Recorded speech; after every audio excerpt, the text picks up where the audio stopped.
nagkamali.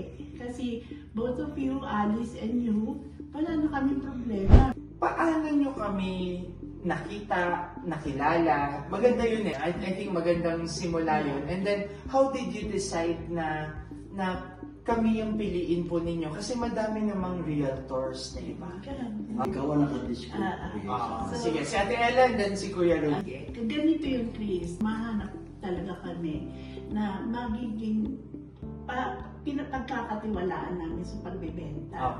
Kasi marami kaming kinontak, pero parang hindi kami nag-trust agad. Hindi naman sa inaano ko ibang realtor, no? Pero search talaga ako. Tapos sa Google, nakita ko na best realtor in Calgary. Nakita ko yung review mo. And then napanood ko rin yung vlog ng family ni yung Sulaiman. So sabi ko, ito siguro kasi nakita ko na sa Google. So yun, ang ginawa ko, nakita ko yung reviews. It's very high. 5 almost. 5 siya, no? Reviews. Pinunta kita. Hindi naman ako nagkamali. Kasi both of you, Alice and you, wala na kaming problema. May broker, may ano. So yun, dahil syempre may mga konting problema. At least nasabi namin lahat, napagkatiwala namin lahat.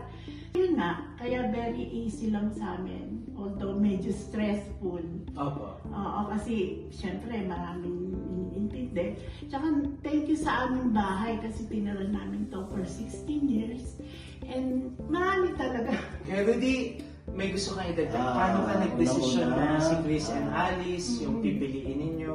Okay, unang-una sa lahat, nagpapasalamat ako sa Diyos.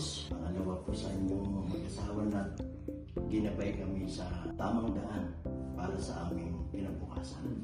Kaya maraming salamat sa inyong mag-asawa, kay Chris at kay Alice. Napaka-pwede niyong mag-asawa. Salamat sa inyo.